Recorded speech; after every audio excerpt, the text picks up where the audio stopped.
नमस्कार दोस्तों। आज की कहानी है बहू तो छोटे घर की होनी चाहिए ताकि दबकर रह सके। मीना देवी शहर के नामचीन उद्योगपति राम जी की पत्नी थी। राम जी का कारोबार बहुत बड़ा था और वह शहर के गिने चुने रईसों में शुमार किए जाते थे। मीना देवी के 3 संतान थे। सबसे बड़ा बेटा मोहित, फिर बेटी अंजू और सबसे छोटा बेटा रोहित। उनके तीनों बच्चों ने एमबीए किया था। बेटी अंजू मल्टीनेशनल कंपनी में नौकरी करती थी, जबकि दोनों बेटे अपने पिता के बिजनेस को आधुनिक तरीकों से आगे बढ़ाने में लगे थे। राम जी स्वयं बहुत पढ़े लिखे नहीं थे, इसीलिए चाहते थे कि उनके बेटे अपनी पढ़ाई का इस्तेमाल कर बिजनेस को और ऊंचाइयों पर पहुंचाए। अपनी बेटी को उन्होंने खूब पढ़ाया लिखाया, मगर आखिरकार उसे तो ससुराल भेजना था। फिर भी वह चाहते थे कि अंजू अपने पैरों पर खड़ी रहे। जब शादी की बारी आई तो मीना देवी ने सोचा, बेटी की शादी ऐसी जगह हो जहां उसे कोई तकलीफ न उठानी पड़े। वह चाहती थी उनकी लाडली राजकुमारी की तरह जिए, उस पर किसी तरह का कोई दबाव न हो। अंजू एक मल्टीनेशनल कंपनी में एचआर के पद पर थी।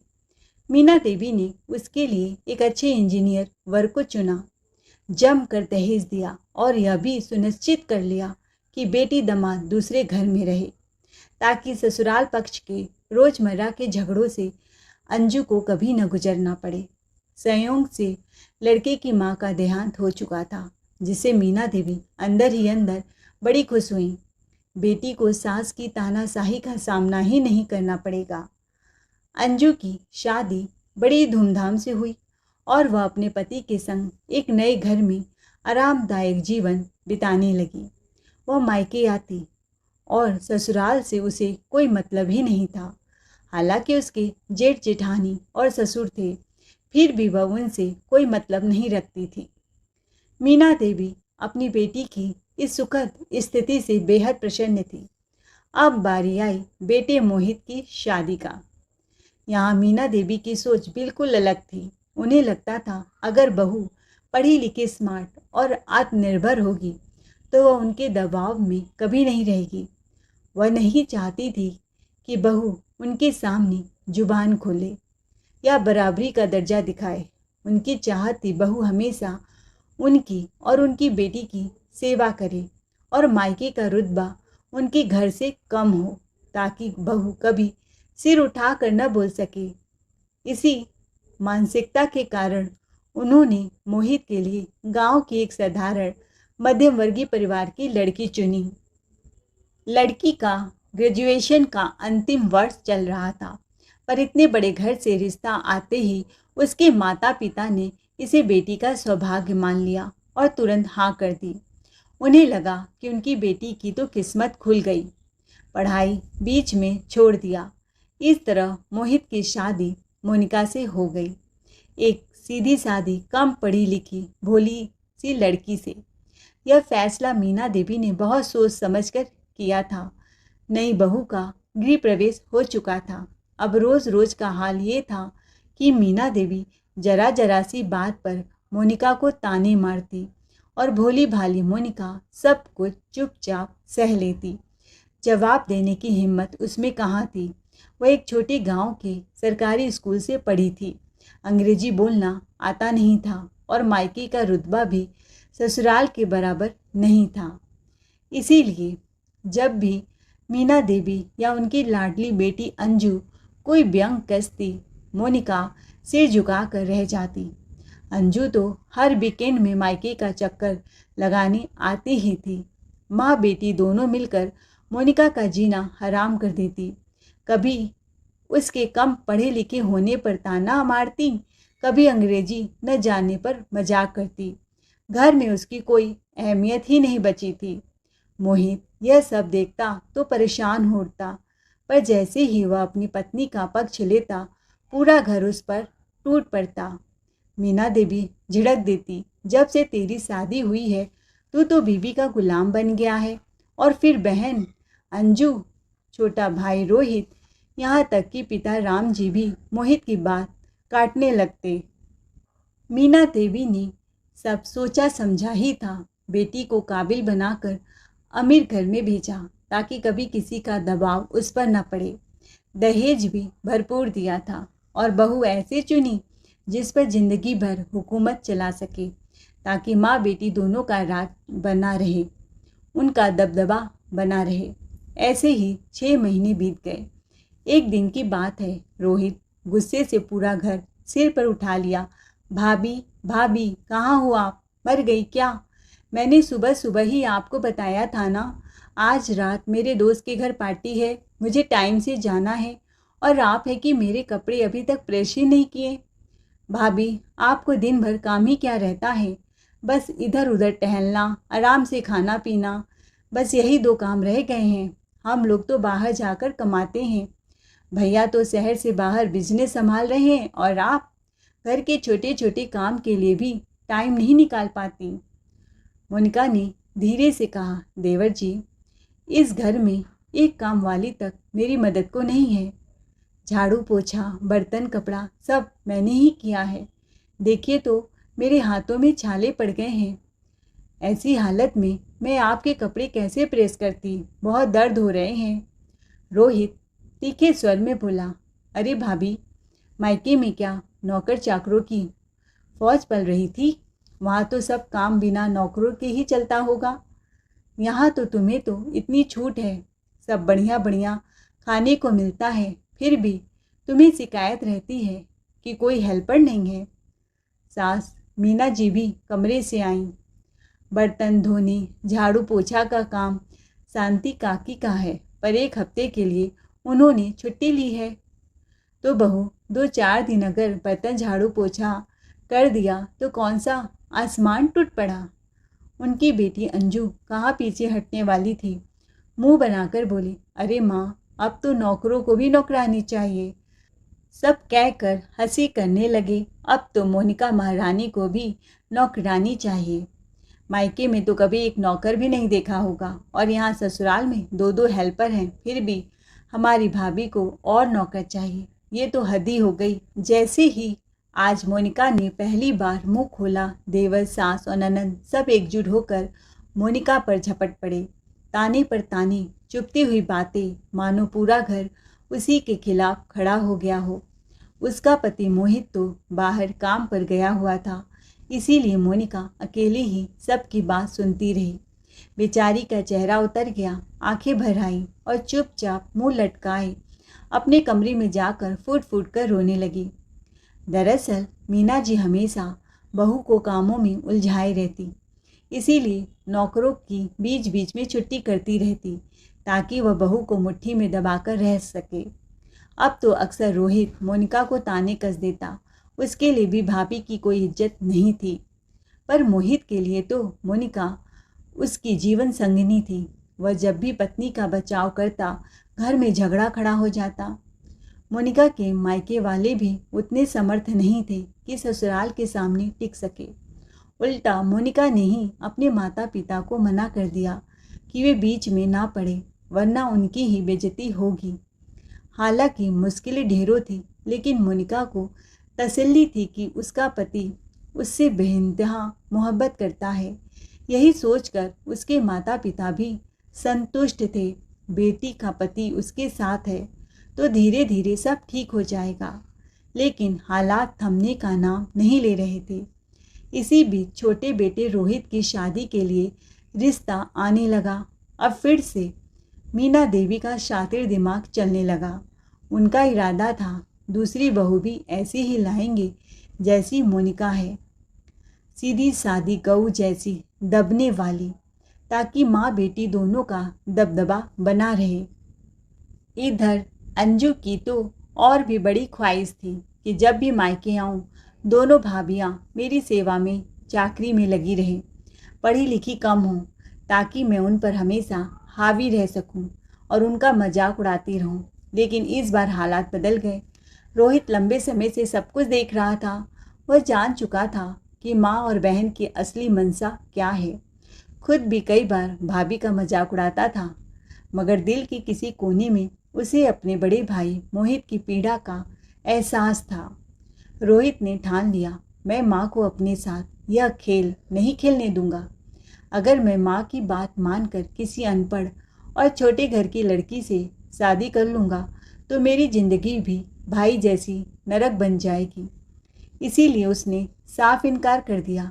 मीना देवी चाहे जितनी लड़कियां दिखाए, रोहित कभी पढ़ाई तो कभी हैसियत का बहाना बनाकर मना कर देता। रोहित का साफ कहना था, मैं बराबरी वाले घर में शादी करूँगा, पढ़ी लिखी काबिल लड़की चाहिए मुझे। मीना देवी ने समझाया, डांटा, यहाँ तक कि फटकारा भी, पर रोहित टस से मस नहीं हुआ। आखिरकार माँ को झुकना पड़ा और इस तरह रोहित ने अपनी पसंद की लड़की अंजलि से शादी करने का फैसला लिया। अंजलि उतने ही रुतबे वाले घर से थी, पैसों और पढ़ाई दोनों में बराबर। उसने भी MBA किया हुआ था और कॉन्वेंट से पढ़ी थी। शादी के बाद जब अंजलि घर आई तो सास और ननद ने बहुत रंग दिखाने चाहे, लेकिन अंजलि कोई मोनिका नहीं थी। एक दिन मीना जी की किटी की सहेलियां आई थीं। उन्होंने अंजलि को आवाज़ लगाया कि बहू मोनिका ने चाय बनाया है, तू लाकर उनके सहेलियों को सर्व कर दे। तो मोनिका ने सब सहेलियों के सामने उनकी इज्जत उछाल दी। उसने पलटकर जवाब दिया, मैंने इतनी पढ़ाई लिखाई इसलिए नहीं की कि सारा दिन चूल्हे चौके में पड़ी रहूं। मैं या तो फैमिली बिजनेस संभालूंगी या फिर अपनी नौकरी करूंगी। मुझे मोनिका समझने की गलती मत करना। जो ऑर्डर देंगी वह मैं करूंगी। मुझसे रोटी पकाने की उम्मीद बिल्कुल मत करना। अंजलि पढ़ी लिखी भी थी, पैसे वाली भी और उम्र में जेठानी से बड़ी भी। मोनिका की तरह चुपचाप सब सहने वाली नहीं थी। धीरे धीरे घर वालों को समझ में आने लगा कि इस बार उन्होंने ऐसी बहू ला दी है जो उनके इशारों पर नहीं नाचने वाली। अंजलि कोई काम नहीं छूती थी, ना ही किचन में जाती। अंजलि ने साफ कह दिया था, मैंने पढ़ाई लिखाई इसलिए नहीं की कि घर की चार दीवारी में बैठकर ज़िंदगी काट दूं। या तो मैं फैमिली बिजनेस संभालूंगी या फिर अपनी नौकरी करूंगी। घर में बैठकर समय बर्बाद नहीं करूंगी। उसकी इस बात के आगे घर वालों को झुकना ही पड़ा और अंजलि ने फैमिली बिजनेस ज्वाइन कर लिया। लेकिन दूसरी ओर मोनिका की हालत जस की तस रही। उसकी ज़िंदगी में जरा भी बदलाव नहीं आया। अब तो हालत ये हो गई थी कि उसके मजाक उड़ाने वालों में अंजलि भी शामिल हो गई थी। मोहित को साफ महसूस होने लगा था कि उसकी पत्नी की इज्जत इस घर में नौकरानी से ज़्यादा कुछ भी नहीं है। हर किसी की सेवा में हमेशा तैयार, एक पैर पर हाजिर, लेकिन बदले में मजाक की पात्र बन जाती है क्योंकि वह ज़्यादा पढ़ी लिखी नहीं थी। मगर मोनिका मोहित की पत्नी थी, उसकी जीवन साथी। मोहित का दिल तड़प उठता था यह देखकर कि बड़ी बहू होने के बावजूद मोनिका को कभी वह इज्जत नहीं मिली जो अंजलि को मिल रही है। क्योंकि अंजलि ने आवाज़ उठाया, वह लड़ी और बिजनेस ज्वाइन कर लिया। मोहित को उसकी आंखों में छुपा दर्द साफ दिखता था। 2 साल से यह सब चलता आ रहा था। अब मोहित को डर लगने लगा, अगर यही हाल रहा तो कल को उसके बच्चे भी अपनी माँ को इज्जत नहीं देंगे। जिस घर में आज मोनिका का कोई स्थान नहीं है, वहाँ कल उसके बच्चों की नज़रों में भी वह सिर्फ एक नौकरानी बनकर रह जाएगी। मोहित अब और सहन नहीं कर सकता था। घर के हर सदस्य का रुतबा था, हर किसी की अहमियत थी, बस मोनिका को छोड़कर। और ये सब मीना देवी की बनाई चालों का नतीजा था, जिसमें मोहित और मोनिका बुरी तरह फंस चुके थे। वहीं रोहित बड़ी चतुराई से इस जाल से निकल गया था और अब तो वह और उसकी पत्नी भी मोनिका को नीचा दिखाने में पीछे नहीं रहते थे। आखिरकार मोहित ने ठान लिया। एक रात उसने मोनिका से कहा, मोनिका, अब तुम्हें खुद के लिए आवाज़ उठानी होगी। अगर तुम ऐसे ही चुप रही तो ज़िंदगी भर यही हाल रहेगा। ज़रा सोचो, क्या ज़िंदगी भर सिर्फ नौकरानी बनकर ही जीना चाहती हो?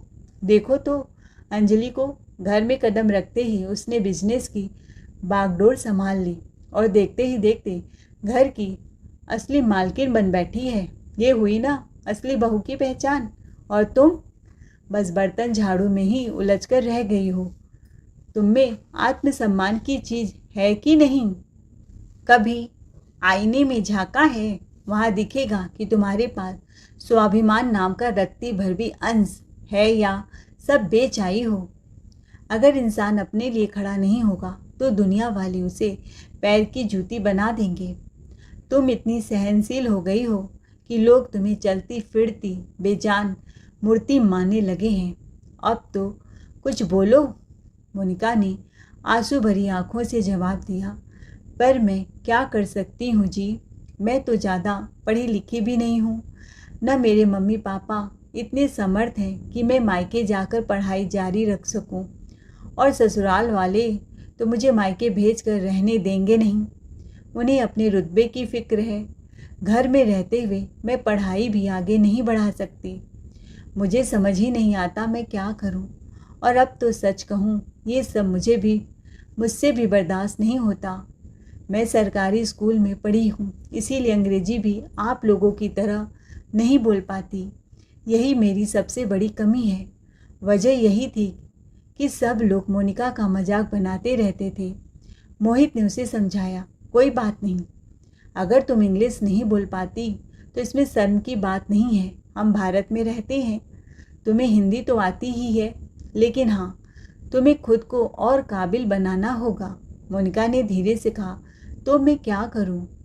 मोहित मुस्कुराया, तुम इतना अच्छा खाना बनाती हो, क्यों न इसे अपना करियर बनाओ, एक रेस्टोरेंट शुरू करो।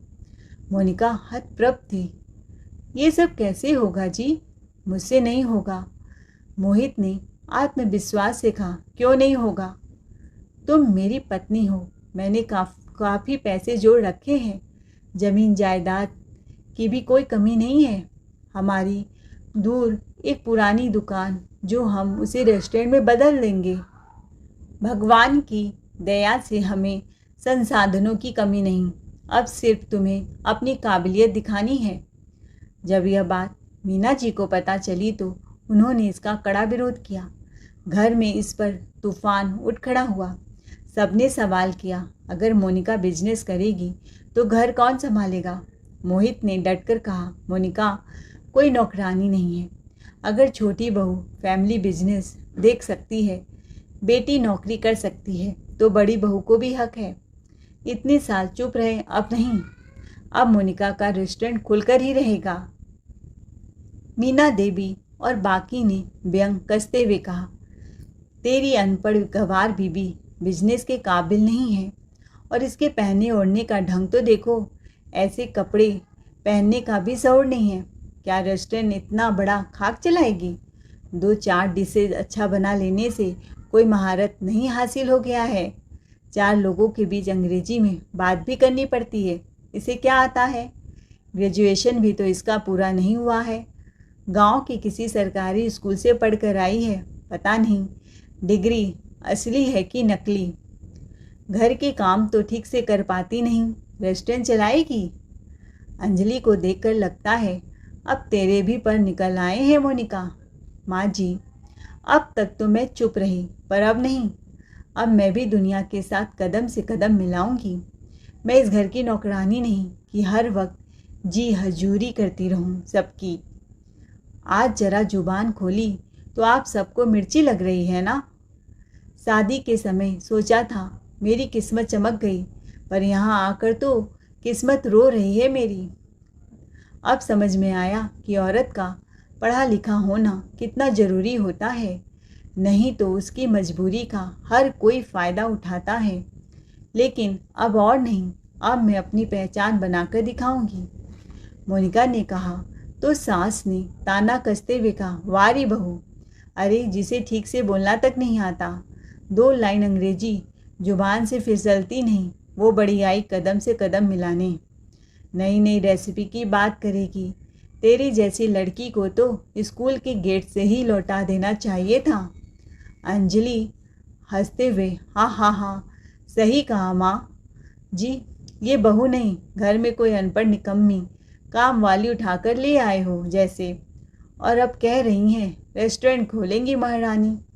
इसे देखकर तो लगता है झाड़ू पोछा ही ठीक से नहीं आता होगा। बिजनेस क्या करेगी? अंजलि, रोहित और मीना जी ताके लगाकर ज़ोर ज़ोर से हंसने लगे। तभी मोहित गुस्से में खड़ा हो जाता है, फिर चीख कर चिल्ला कर बोला, बस करो माँ, तुम्हें जरा भी शर्म नहीं आती? अपनी ही बहू की सरेआम इज्जत उतारते हुए, दूसरों के सामने उसका मजाक उड़ाते हुए। बहू नहीं है वो, इस घर की बेटी है। मीना जी बोली, अरे बेटा, तू तो पूरा का पूरा जोरू का गुलाम बन गया है। बहू के इशारे पर नाचता है तू। मोहित ने पलट कर कहा, हाँ, अगर अपनी पत्नी की इज्जत करना जोरू का गुलाम होना है तो हाँ, मैं हूँ जोरू का गुलाम। लेकिन क्या बाकी सब फरिश्ते हैं? जब आपका दामाद, आपका छोटा बेटा, यहाँ तक कि आपके पति तक अपनी अपनी बीवियों की सुनते हैं, तो मेरी बीवी को सुनने में इतनी तकलीफ क्यों होती है आप सबको? मीना के पति राम जी वहीं खड़े थे। उन्होंने आंखें नीचे झुका ली। माँ, मैं तो मूर्ख था। इतने साल आपकी हर बात मानता रहा, सहता रहा, ये सोचकर कि माँ है, जो करेंगी अच्छा ही करेंगी। लेकिन आपने क्या किया?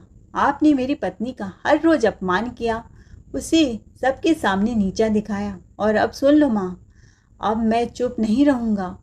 मेरी पत्नी की इज्जत पर अब कोई उंगली उठाई तो मैं सबके सामने ऐसा जवाब दूंगा कि ये हंसी ठहाके हमेशा के लिए गुम हो जाएंगे। मोनिका की साड़ी पहनावे पर आप सबको हंसी आ रही है ना? और ये बहू अंजलि जीन्स पहनकर जो तुम्हारे सामने खड़ी है, उससे पूछो, आज तक तुझे कभी एक कप चाय भी दिया है? कभी आपके तकलीफ में आपका हालचाल भी लिया है? जितना तुम उस पर इतरा रही हो। भैया जी माना, मैंने कभी चाय तो माँ जी को नहीं दिया, पर पैसे तो कमाती हूँ। तो ठीक है ना, अगर पैसे से ही इस घर में बहू को इज्जत मिलती है तो मोनिका भी पैसे कमा कर दिखा देगी। अगर उससे कोई गलती हो जाती है, छोटी सी गलती करती है, बढ़ा चढ़ा कर आप लोग सब लोग मिलकर उसका मजाक उड़ाते हो। पति का साथ पाकर इस बार मोनिका ने भी अपनी आवाज़ बुलंद की। माँ, क्यों जब छोटे बेटा, बहू, बेटी की जुबान चलती है तो सब चुप रहते हैं? मैं इस घर की बड़ी बहू हूँ, सालों से सबकी हिकड़ी सह रही हूँ, अब और नहीं। मीना देवी, अंजू और अंजलि ने हंसते हुए तंज कसा। भिखारी घर से आई थी, अब ससुराल के पैसों पर शौक पूरा करेंगी। दहेज में एक रत्ती भर सामान लेकर नहीं आई, 2 जोड़े में तेरी माँ ने ब्याह कर भेजा था। तुम्हारी जैसी गंवार औरत बिजनेस क्या करेगी? मीना की सास ने अपने पति राम जी से कहा, सुनिए जी, जब बहू रेस्टोरेंट खोल रही है तो घर का पिछला हिस्सा उसी को सौंप दीजिए। अब हमें उससे कोई वास्ता नहीं रखना है। रेस्टोरेंट खोलना मोनिका के लिए सिर्फ सपना नहीं बल्कि एक चुनौती भी था। मीना देवी भी हंसकर बोली, हाँ हाँ, 2 दिन में ही ताला लग जाएगा तेरे रेस्टोरेंट को, देख लेना, और ससुराल के पैसे डूब जाएंगे। मैं तो तेरे रेस्टोरेंट में कभी कदम ही नहीं रखूँगी। लेकिन मोनिका ने एकदम आग उगलते अंदाज में जवाब दिया, सुन लीजिए माँ जी, मैं किसी के भीख के पैसे पर हाथ नहीं डाल रही हूँ। ये मेरे पति की मेहनत की कमाई है और उस पर मेरा उतना ही हक है जितना उनका। अब देखना, इसी पैसों से मैं कुछ ऐसा कर दिखाऊंगी कि शहर भर में सिर्फ मेरा नाम गूंजेगा। कहकर वो अपने कमरे में चली गई। 3 महीने बाद मोनिका का सपना हकीकत बना। मोहित ने एक रेस्टोरेंट खोला जो गांव की पारंपरिक थीम पर आधारित था। उसके मेन्यू में था लिट्टी चोखा, दाल बाटी, कोयले की खुशबू में पका बैगन का भरता, सील बट्टे की बनी मसालेदार चटनी, खट्टी मीठी कच्चे आम की चटनी, चूरमा और मटके की ठंडी लस्सी और मूंग दाल का हलवा। उसके हाथ का बना अचार, पापड़, हर व्यंजन में मिट्टी की खुशबू और घर का अपनापन झलकता था। यही स्वाद शहर के लोगों के दिलों को छू गया। काम की रफ्तार धीरे धीरे बढ़ने लगी तो उसने हाथ बटाने के लिए पूरा स्टाफ जोड़ लिया। कुछ अच्छे वेटर और 2-3 हुनरमंद शेफ भी टीम में शामिल कर लिए। धीरे धीरे उसकी ख्याति गांव शहर की सीमाओं से निकलकर दूर दूर तक फैल गई। लोग सिर्फ खाने नहीं बल्कि संस्कृति और परंपरा का असली स्वाद लेने आने लगे। मोहित ने भी पीछे कदम नहीं खींचे। उसने इंस्टाग्राम, यूट्यूब और लोकल न्यूज़ चैनल्स पर ज़बरदस्त प्रचार किया।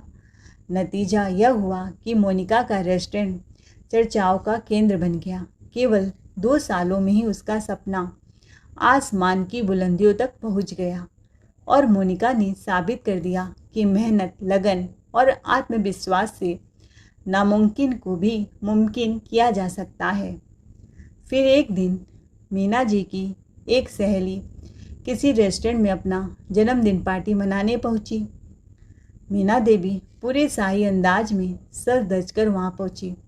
उन्हें तो यह पता ही नहीं था यह वही रेस्टोरेंट है जो उनके बेटे बहू ने खोला है, क्योंकि मीना देवी हमेशा अपनी बड़ी बहू को हल्की समझती थी और उससे रिश्ते भी तोड़ चुकी थी और सोचती थी कि उसके रेस्टोरेंट में शायद ताला ही लग गया होगा। लेकिन जब वो वहाँ पहुँची तो सारी सहेलियों को दरवाजे पर ही वेटर ने उन्हें रोक लिया। मैम, आपको बुकिंग करनी पड़ेगी, यहाँ बिना रिजर्वेशन के सीट मिलना मुश्किल है।